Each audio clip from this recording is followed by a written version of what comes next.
بسم اللہ والحمد للہ والصلاة والسلام علی رسول اللہ۔ السلام علیکم ورحمۃ اللہ وبرکاتہ۔ کتاب فیض الادب سے آج کا سبق۔ پہلا سبق، بعض نحوی اصطلاحات کی تشریح۔ یہ بعض نحوی اصطلاحات ہے جو عربی ادب کو پڑھنے کے لیے بہت اہم ہے اور بیسک معلومات ہے جس کے بغیر آپ کی ابتدا نہیں ہو سکتی۔ دیکھتے ہیں ہم کس طرح سے یہ نحوی اصطلاحات سے ہم کو فائدہ ہوتا ہے۔ سب سے پہلا ہے مسند الیہ، وہ چیز ہے جس کے لیے کوئی دوسری چیز ثابت کی جائے۔ مسند وہ چیز ہے جو دوسرے کے لیے ثابت ہو۔ مثال دے رہے ہیں، زید ہوشیار ہے۔ اب سمجھا رہے ہیں اس مثال میں زید مسند الیہ ہے اور ہوشیار مسند ہے۔ اور جیسے پڑھا بکر نے، اس مثال میں پڑھا یہ مسند ہے اور بکر مسند الیہ ہے۔ اور جیسے دیکھا گیا چاند، اس مثال میں دیکھا گیا مسند اور چاند مسند الیہ ہے۔ کہنا یہ چاہ رہے ہیں کہ مسند وہ چیز ہے جو دوسرے کے لیے ثابت کی جاتی ہے، اور جس چیز کے لیے کوئی دوسری چیز ثابت کی جائے وہ مسند الیہ ہے۔ لہٰذا زید ہوشیار ہے میں زید جو ہے زید وہ مسند الیہ ہے، کیونکہ اس کے لیے ثابت کیا کیا جا رہا ہے؟ ہوشیاری۔ زید کے لیے ہوشیاری ثابت کی جا رہی ہے۔ اسی طرح پڑھا بکر نے، اس میں بکر جو ہے وہ مسند الیہ ہے، جس کے لیے کوئی دوسری چیز، وہ دوسری چیز کیا ہے؟ پڑھنا، کہ پڑھا جو ہے وہ زید نے، بکر نے پڑھا ہے، لہٰذا بکر وہ مسند الیہ ہو گیا جس کے لیے کوئی دوسری چیز یعنی پڑھائی ثابت کی گئی۔ اسی طرح دیکھا گیا چاند میں، اس مثال میں یہ جو دیکھا گیا ہے وہ مسند ہے، یعنی اسے ثابت کیا جا رہا ہے۔ اور کس کے لیے ثابت کیا جا رہا ہے؟ چاند کے لیے، اس لیے کہ چاند مسند الیہ ہے اور اس کے لیے یہ ثابت کیا جا رہا ہے کہ یہ چاند جو ہے وہ دیکھا جا چکا ہے۔ اب یہاں پر ایک باریکی میں آپ کو بتاؤں کہ اس میں ایک مثال کافی تھی، لیکن کئی ایک مثال کیوں دی گئی ہے؟ جیسے زید ہوشیار ہے، دیکھا گیا چاند، پڑھا بکر نے، تو اس میں آپ غور کریں، زید ہوشیار ہے اور دیکھا گیا چاند اور پڑھا بکر نے، تو زید ہوشیار یہ جملہ اسمیہ ہے اور پڑھا بکر نے جملہ فعلیہ ہے، دیکھا گیا چاند یہ بھی جملہ فعلیہ ہے۔ تو اس میں بتانا یہ چاہتے ہیں کہ اگر کسی کے لیے کوئی دوسری چیز ثابت کی جائے تو ان دونوں میں سے ایک مسند الیہ ہوگا، جس کے لیے ثابت کیا جائے اسے مسند الیہ کہا جائے گا، اور جو چیز ثابت ہو وہ مسند ہوگی۔ ٹھیک ہے، تو اب وہ چیز یعنی جو ثابت ہونا اور کسی کے لیے ثابت ہونا، ٹھیک ہے، یہ چیزیں اگر چاہے جملے میں ہو تو اب وہ جملہ اسمیہ ہوگا یا فعلیہ ہوگا۔ تو بہرحال چاہے اسمیہ ہو یا فعلیہ ہو، دونوں حالت میں ہم یہ کہیں گے کہ اس میں سے ایک مسند ہوگا یا دوسرا مسند الیہ ہی ہوگا۔ اب دیکھیں جملہ مسند الیہ اور مسند کے مجموعوں کہتے ہیں، یعنی جملہ کہتے ہی اس کو ہے جو مسند الیہ اور مسند سے مل کر بنے۔ جو زید ہوشیار ہے، پڑھا بکر نے، دیکھا گیا چاند، یہ ایک جملہ ہے۔ کیوں جملہ ہے؟ اس لیے کہ اس میں مسند الیہ اور مسند ہے۔ جس میں مسند اور مسند الیہ نہ ہو تو وہ جملہ ہوگا ہی نہیں، اس لیے کہ جملے کی تعریف یہ ہے جو مسند اور مسند الیہ کا مجموعہ کہا جائے۔ اب آگے دیکھیں، مبتدا وہ اسم ہے جو لفظی عامل سے خالی اور مسند الیہ ہو، یعنی مبتدا جو لفظی عامل سے خالی ہو۔ لفظی عامل سے خالی سے مراد یہ ہے کہ اس پر کوئی عامل نہ ہو۔ ظاہر سی بات ہے، مبتدا لفظ ابتدا سے بنا ہے تو وہ شروع میں ہی ہوگا۔ اب جب شروع میں ہوگا وہ خود، تو اس سے پہلے کوئی عامل ہی نہیں ہوگا جو اس پر عمل کر سکے۔ عامل کیا ہے؟ جیسے کہ حرف جار یہ عامل ہے جو اپنے بعد والے کو مجرور کر دیتا ہے، مضاف یہ عامل ہے جو اپنے بعد والے کو مجرور کر دیتا ہے، ٹھیک ہے نا۔ تو یہ عوامل جو ہے نا، لفظی طور پر اس کے سامنے موجود نہ ہو، ایسا اسم ہے جو لفظی عامل سے خالی ہو، یعنی اس میں کوئی عامل موجود نہ ہو۔ ظاہر سی بات ہے جب وہ خود شروع میں ہوگا تو اس سے پہلے عامل کہاں سے آئے گا؟ اسے مبتدا کہتے ہیں اور اسی مبتدا کو مسند الیہ کہتے ہیں. اور خبر وہ لفظ ہے جو اب لفظی عامل سے خالی ہو، یہ بھی وہی بات ہے، لیکن اس میں فرق کیا ہے کہ وہ مسند ہوگا، یعنی خبر جو بھی ہوگی وہ مسند ہوگی. جیسے زید نمازی ہے تو یہاں خبر دی گئی کہ زید جو ہے وہ نمازی ہے، تو یہاں پر زید جو ہے نا، زید جس کے لیے نمازی ہونا ثابت کیا گیا ہے، تو یہ زید کیا ہوا؟ مسند الیہ. اور جیسے ہی مسند الیہ ہوا تو یہ مبتدا ہو گیا، اور اس کے لیے ثابت کیا گیا ہے کہ نمازی ہونا، تو یہ نمازی ہونا کیا ہو گیا؟ مسند.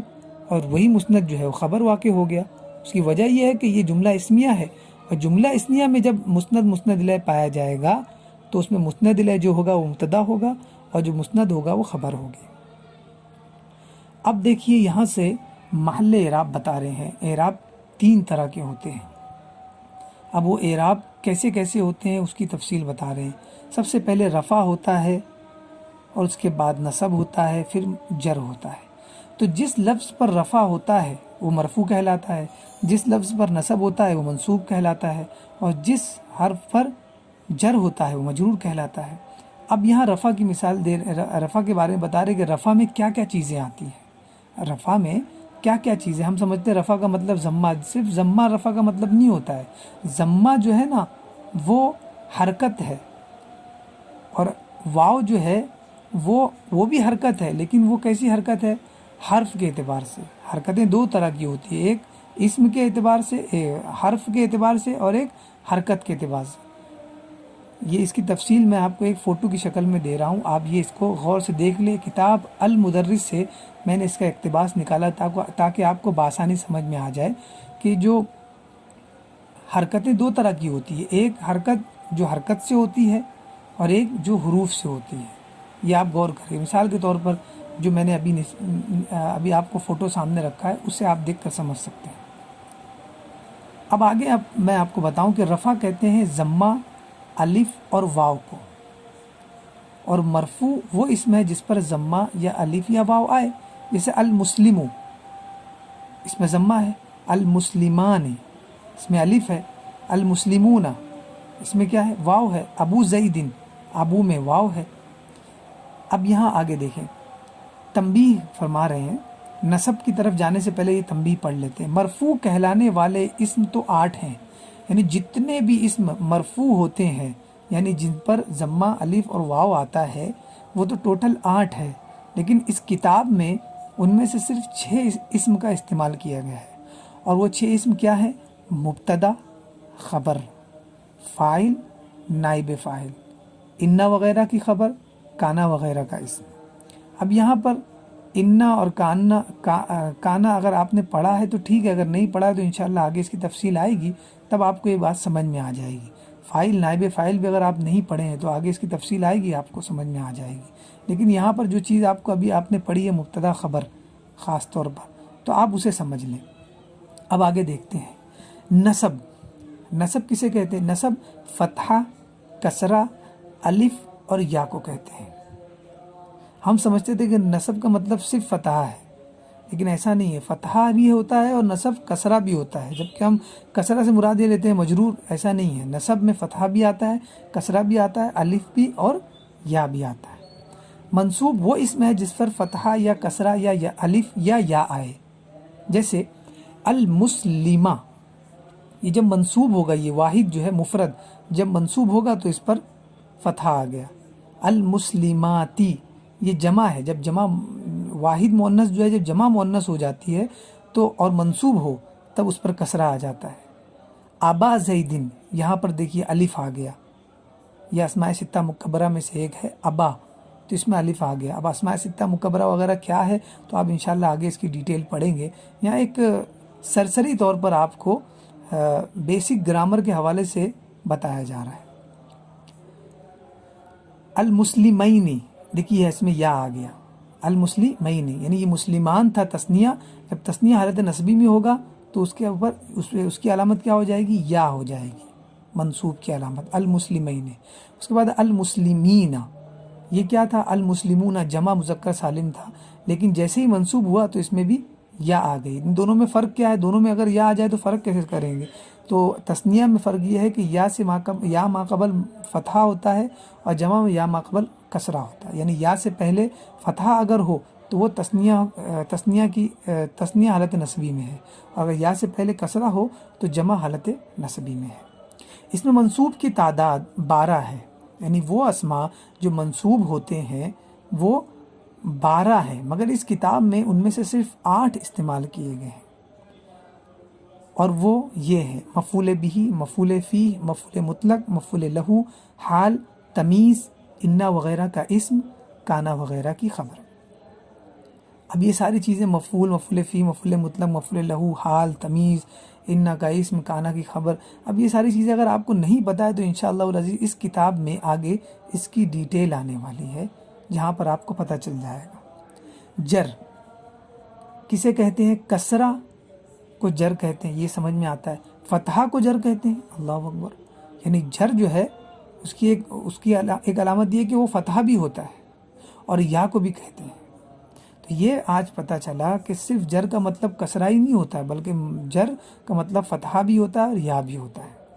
اب مجرور کسے کہتے ہیں؟ وہ اسم ہے جس پر حرف جار داخل ہو یا جو مضاف الیہ ہو، جس پر حرف جار داخل ہو یا جو مضاف الیہ ہو، جیسے علی المسلمی، علی حرف جر ہے تو یہ اس میں مفرد پر داخل ہوا تو دیکھیے اس کے میم اس کے آخری حرف کو اس نے کسرہ دے دیا۔ علی ابراہیم، تو علی بھی حرف جار ہے، جو ابراہیم پہ داخل ہوا تو میم کو جو ہے اس نے فتحہ دے دیا۔ اب یہاں پر دیکھیے آپ سوچیں گے کہ ابراہیم پر کسرہ کیوں نہیں آیا، تو اب یہ ایک بہت ہی گہری بات ہے جو آپ لوگوں کے دماغ میں آنا تھوڑا مشکل ہے، اس لیے کہ تھوڑا گہری بات ہے۔ یہ اسباب منع صرف جب پائے جاتے ہیں جن اسماء میں، تب وہ جو ہے ان پر کسرہ نہیں آتا، جبکہ حرف جر موجود ہے تب اس پر کسرہ آنا چاہیے۔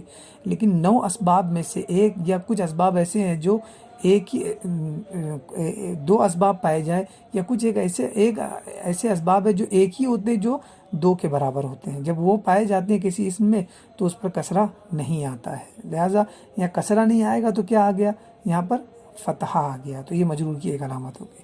پھر اعلی ابی زیدن، تو اعلی جو حرف جار ہے اور اس کے بعد ابی آ گیا، تو دیکھیے ابو تھا، ٹھیک ہے، رفع میں ابو تھا، اس کے بعد نصب میں ابا ہوا، اب جر میں کیا ہو گیا؟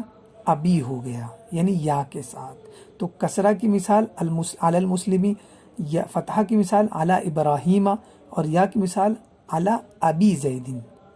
پھر علی المسلمین، یہ بھی یا کی مثال، یعنی تثنیہ جب حالت نصبی جری میں ہو تو یا ما قبل فتحہ ہوگا، اور علی المسلمین جمع مذکر سالم جب حالت نصبی میں حالت جری میں ہو تو اس سے پہلے اس میں یا آئے گی اور یا ما قبل مکسور ہوگا۔ اور جیسے ولد المسلمی، یہ سب جتنی بھی چیزیں ہم نے بتائی وہ حرف جار داخل ہونے کی صورت میں ہوتا ہے، جیسے کہ اب شروع میں بتایا مجرور وہ اسم ہے جس پر حرف جار داخل ہو یا جو مضاف الیہ ہو، تو جس پر حرف جار داخل ہو وہ مجرور کہا جاتا ہے، اسی طرح جو مضاف الیہ ہو، تو اب مضاف الیہ کی مثال بتا رہے ہیں، جیسے ولد المسلمی، تو یہاں پر المسلمی جو ہے مجرور نہیں ہے بلکہ مضاف الیہ ہے۔ اور ولد ابراہیم، یہ ابراہیم جو ہے یہ مجرور نہیں ہے بلکہ مضاف الیہ ہے اور اس پر فتحہ ہے۔ ولد ابی زیدن میں ابی جو ہے مضاف الیہ ہے۔ غلام المسلمین میں مینی یہ تثنیہ جو ہے یہ حالت جری میں ہے لیکن مضاف الیہ ہونے کی وجہ سے۔ امام المسلمین میں مسلمین جو ہے یہ بھی حالت جری میں ہے لیکن مضاف الیہ ہونے کی وجہ سے۔ یہ جو میں نے آپ کو ڈیٹیل بتائی اس کی ایک ہی فوٹو میں آپ کے سامنے رکھ رہا ہوں، آپ اس سے بآسانی سمجھ سکتے ہیں۔ کتاب المدرس سے میں نے اس کا اقتباس لیا ہے تاکہ آپ کو آسانی سے سمجھ میں آ جائے۔ جملہ اسمیہ وہ جملہ ہے جس کا پہلا جز اسم ہو، جیسے زیدن عالم، جیسے زیدن عالم میں زید وہ اسم ہے، جو پہلا جز جس جملے کا اسم، اب یہ جملہ کیسے ہے؟ اس لیے کہ اس میں مسند الیہ ہے، مسند اور مسند الیہ، جیسے زیدن یہ مسند الیہ ہے جس کے لیے ثابت کیا گیا ہے، کیا ثابت کیا گیا؟ عالم، اس کا عالم ہونا، تو عالم مسند ہو گیا۔ اب جہاں مسند الیہ ملے تو وہاں پر وہ جملہ ہو گیا۔ اب جب جملہ ہوا تو ہم یہ دیکھیں گے جملے کی سٹارٹنگ کس سے ہو رہی ہے، اگر اس کی ابتدا میں اسم ہے تو وہ جملہ اسمیہ۔ اب جملہ فعلیہ وہ جملہ ہے جس کا پہلا جز فعل ہو، جیسے علم زیدن، زید نے جانا، علیمہ زیدن، زید نے جانا. اب یہاں پر آپ دیکھیں زید یہ فاعل ہے اور علیمہ فعل ہے.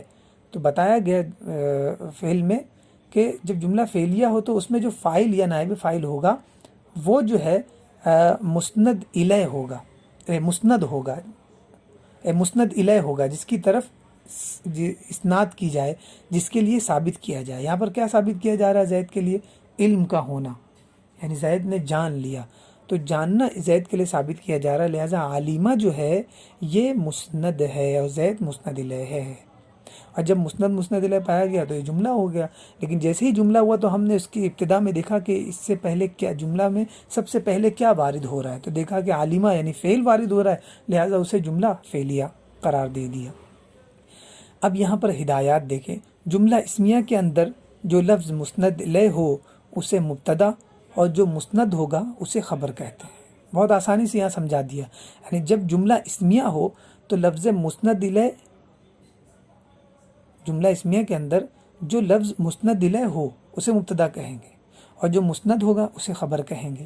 اور جملہ فعلیہ کے اندر مسند الیہ کو فاعل کہیں گے. جیسے علیمہ زیدن میں زید جو ہے وہ فاعل ہے اس لیے وہ مسند الیہ ہے، یا نائب فاعل ہو، ایک ہی بات ہے کہ فاعل ہو یا نائب فاعل ہو، اور مسند کو فعل کہیں گے. یعنی جو مسند ہوگا وہ فعل ہوگا. جیسے علیمہ زیدن میں زید یہ فاعل ہے اور علیمہ جو ہے یہ فعل ہے، تو زید جو ہے مسند الیہ ہو گیا اور علیمہ جو فعل ہے وہ مسند ہو گیا.